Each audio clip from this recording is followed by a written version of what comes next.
please speak completely honestly, is what he said for me to ask me to convey to you all.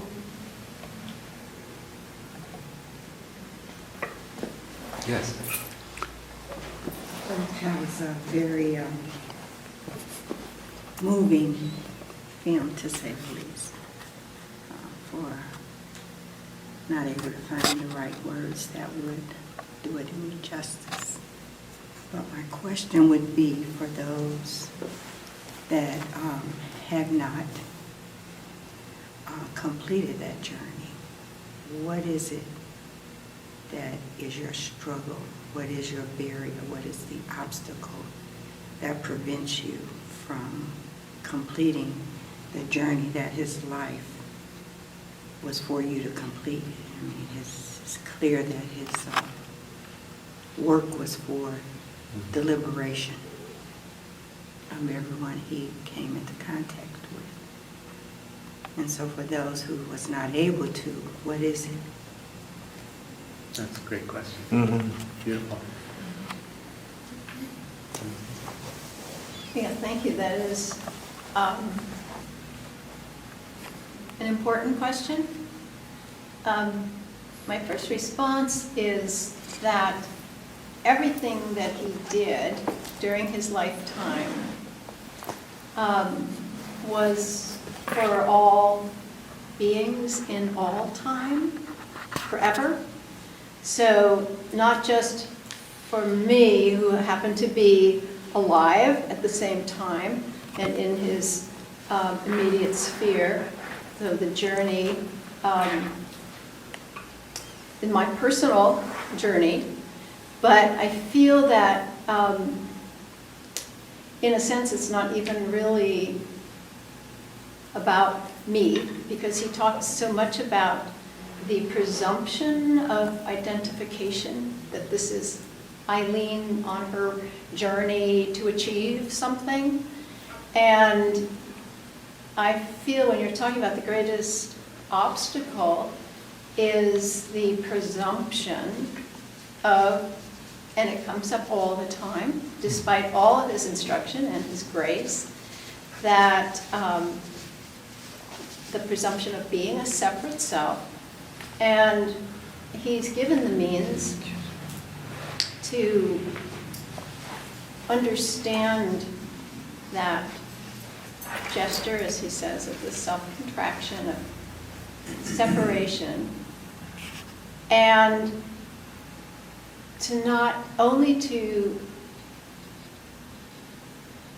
be drawn to him through my devotion to him, my recognizing him as the divine being, to not struggle with what is it that I'm doing? You know, why aren't I there yet? Because that, as he said, reinforces the sense of Eileen on a search. So it's a great question because it's kind of a mystery as well. He doesn't give a technique, he doesn't give a method, he gives disciplines, and he gives devotional practices in which the forgetting of the separate self is magnified and his grace comes through. But if I were to actually say the obstruction in my case, it's probably the universal. It's presuming I am an ego, presuming I am a separate self, and believing that somehow I'm going to achieve enlightenment. I'm going to become realized. And as he says, it's when the self is so completely forgotten. He once said humorously that in that moment of enlightenment, like you're the last one to know because you've been so self-forgotten. And, but also I just wanted to express too that it's not just, you know, for this group of people or those of us present time with him. And was also, I felt expressed, and certainly my own feeling, is since his passing out of his physical body, the intimacy with him has magnified. The feeling him present, the feeling him in my life, my giving over more and more to him. At first, certainly there was the loss of his physical form, of his being. And I think we all, as a community and a culture, went through that grieving time. But he is beyond the body. He is reality and the truth of that, which is available to everybody. But again, back to your question, so what is it in all of us, that prevents that? So. Yeah, if you think in the big picture,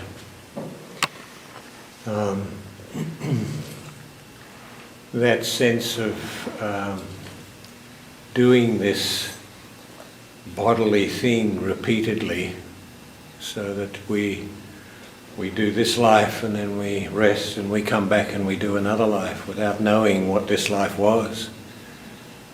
And we have been doing that separation, that sense of separate being, feeling we are separate for who knows how long.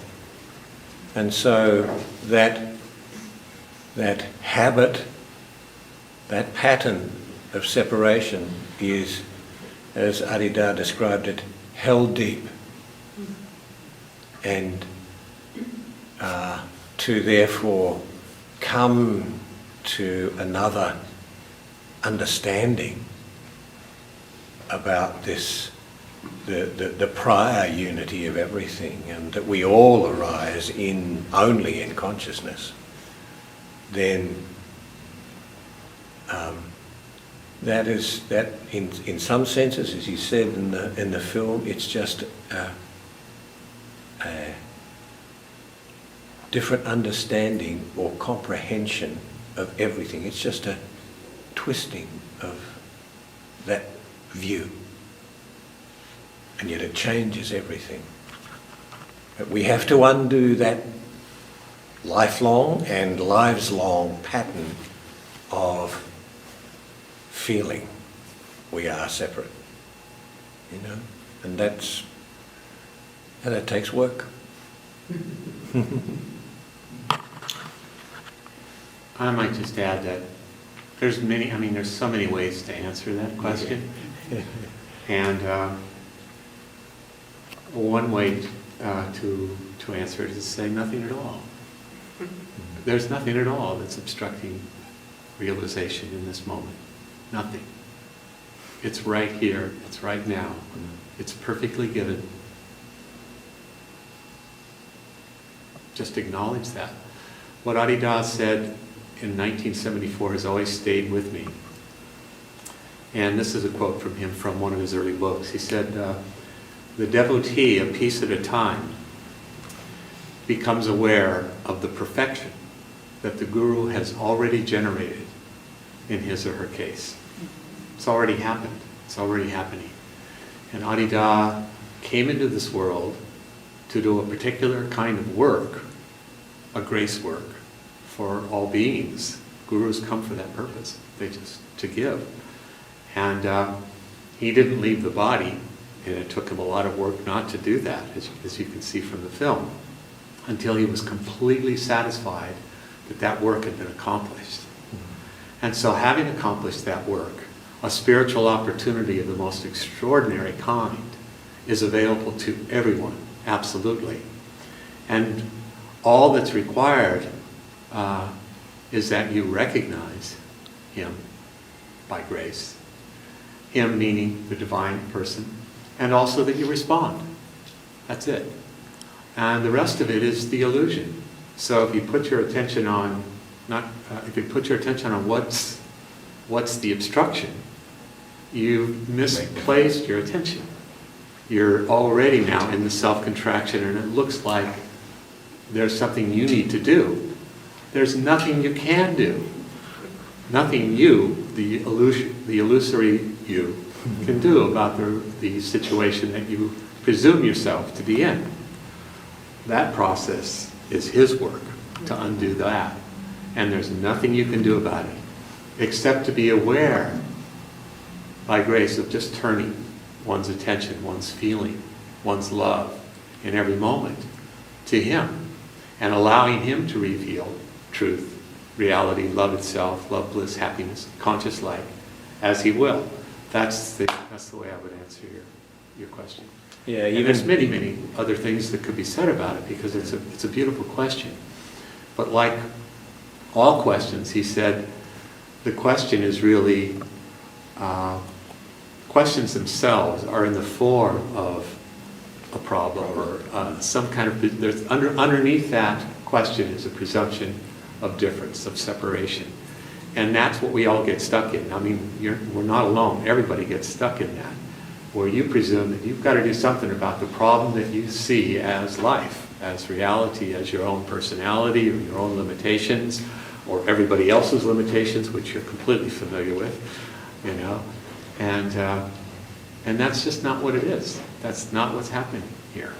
What's happening here is this, and this is why the film was named as it is. What's happening here is indivisible conscious light. That's what's happening. And the rest of this is just a kind of superficial hair on a peach. It means nothing, you know? Okay, forgive me, but I just would like to engage if that's okay. Sure. You spoke about this habit that we've gotten into of coming back over and over and over again. And not to dispute, I cannot dispute that this is all something other than what I'm experiencing. And so you said that requires work. Could you expound on that? Yeah, well, the work was something of what Anthony was speaking about. It's what happens I'll speak personally, as I study Adida's work and his revelation, there's a sort of constant awareness that he is revealing to me that pattern, and I begin to see the pattern more and more. And part of our process, as Anthony was saying, is to give our attention, be attracted. He is attraction because when you find this ultimate truth, it's like, okay, but that doesn't mean that you're enlightened. It means that you're still a pattern. And I was going to say, as part of Anthony's response there, you give your attention to him even in the moments where you're having a conflict with someone or something that is perceived as the problem and you're having to bear down on it. Even in that moment, you're giving your attention to him and allowing him to resolve the circumstance. But that act of giving attention is a real requirement because you want to indulge your emotion in that moment and, do what you have to do, fight it out, whatever it is, respond in whatever it is that you feel. But to transcend that and see that and understand that and go beyond that is practice. It's practicing a new pattern, a different pattern. Tapas. Yeah, lots of heat. Yeah. Thank you. Wonderful questions. Anybody else have a comment or question? Yes.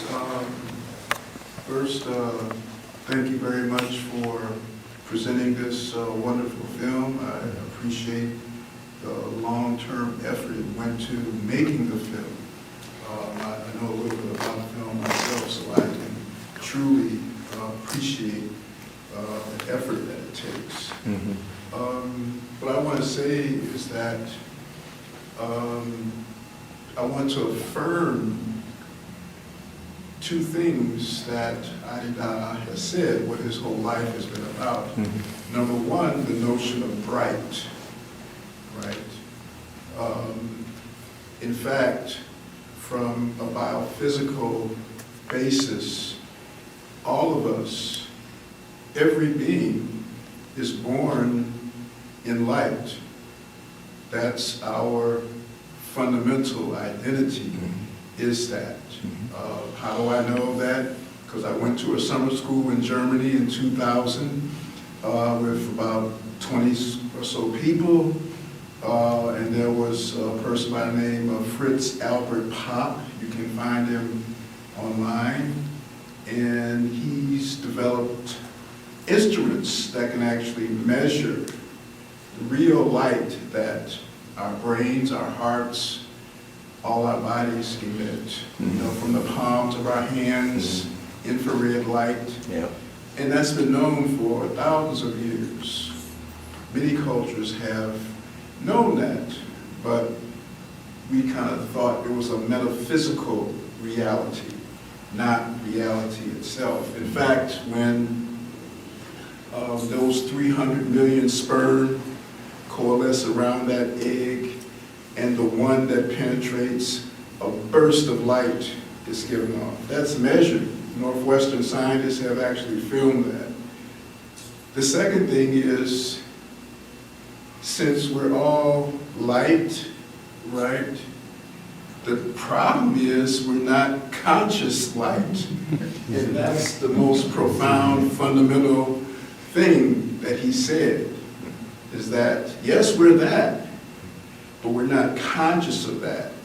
And that's the goal of anyone's spiritual practice, no matter what flavor it happens to be, is to become that, and to know that, and to live that, and transmit and share that with everyone. Thank you. Thank you.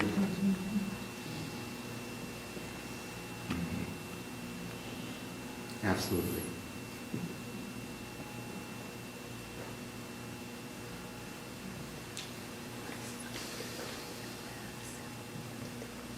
Anyone else? No? Yes. Oh, she's back. Who? Again. Well, You again? I was just going to make a comment, and I was going to say that I really appreciate the work that was done in bringing the film forward. It is what you call palpable. I could feel it. And then I noticed what Adida was saying.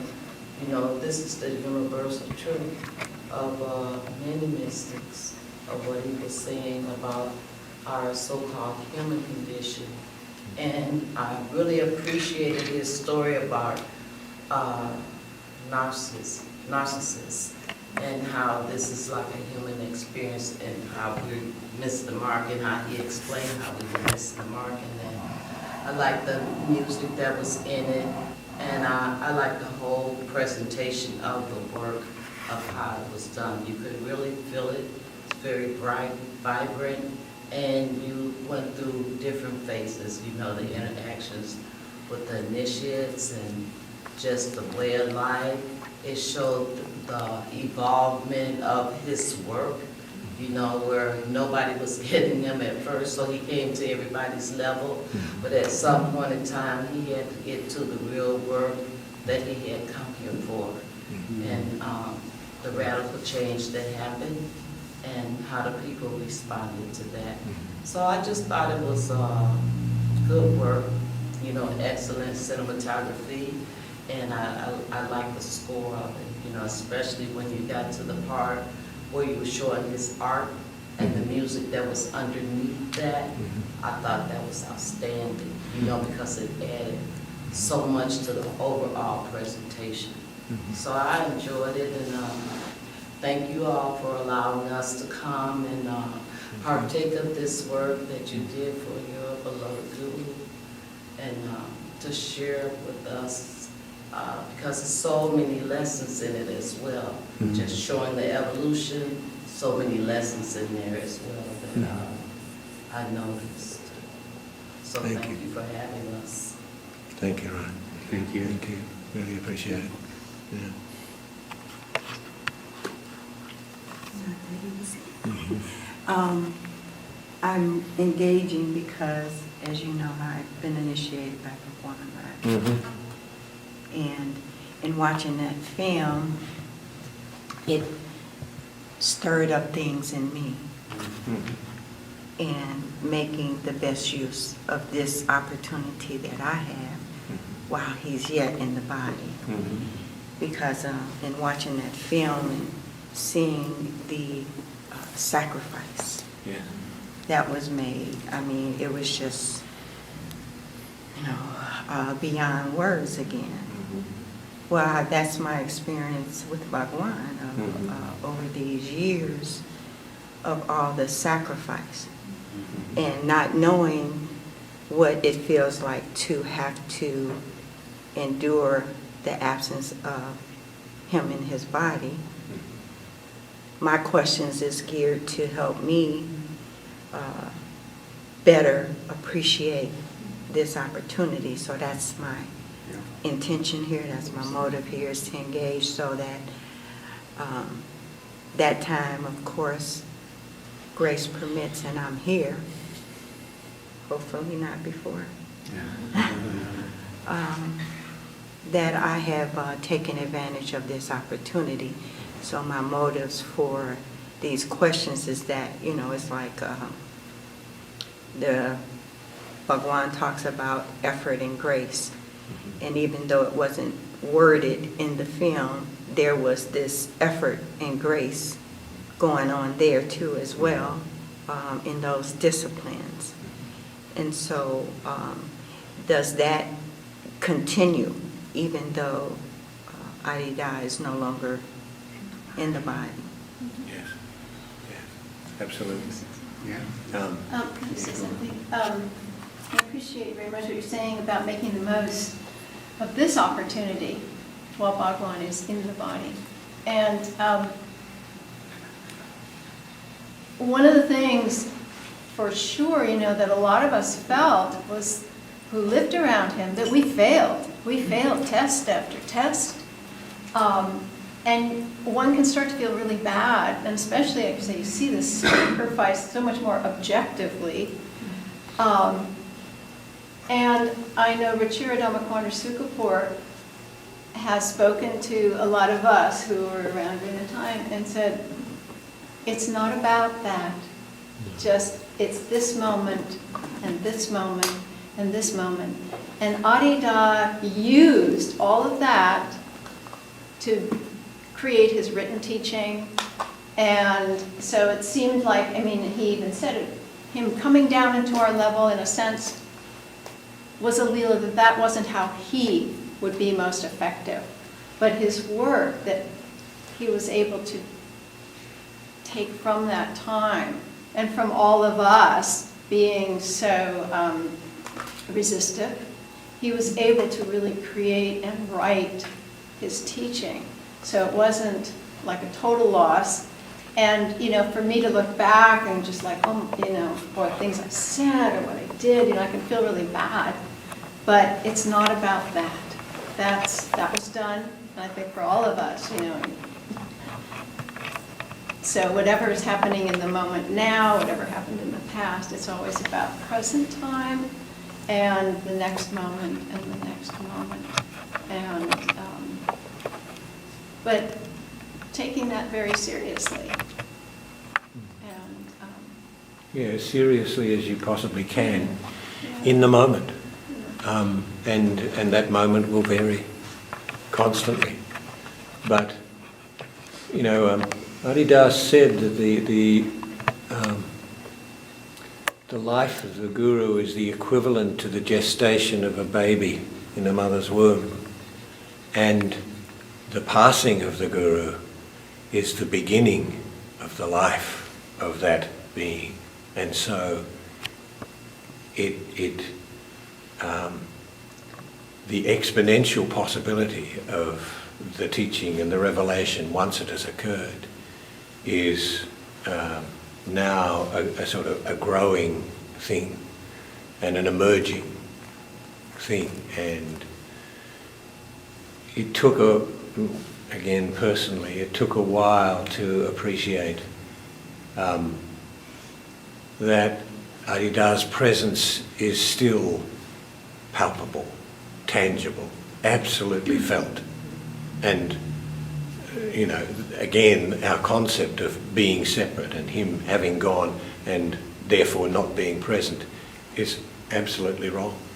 It's not the fact at all. In fact, you know, he can be felt in every moment, and it's just a question of, again, turning, giving the attention. And so that while Bhagwan is still alive, you give as much of your attention as you possibly can, and then the rest will be grace. And your love. Yeah. Love, Yeah. love. Yeah. So Bhagwan Raj is going to come and speak shortly, very shortly. I just wanted to give anybody else an opportunity to give you a response. Yeah. You just mentioned the key word, I think, and that's love. Mm-hmm. The development within of the love that we have. We were loved first by the Master, and by being receptive to that love, we begin to see that that's all there is, that is the key element of moving forward with our internal spiritual growth, really being conscious of that love as much as we can, moment to moment, no matter what we're doing. Because we have to put effort into any disciplines we've been given, but that love, I think, is the underlying force of what will help us to grow spiritually. Beautiful, yeah. Well, let's, maybe everybody can take a little stretch break and kind of move around for a moment, and I'll let Bhagwan Ra know that we're ready for it. Okay? Thank you. Are we going to leave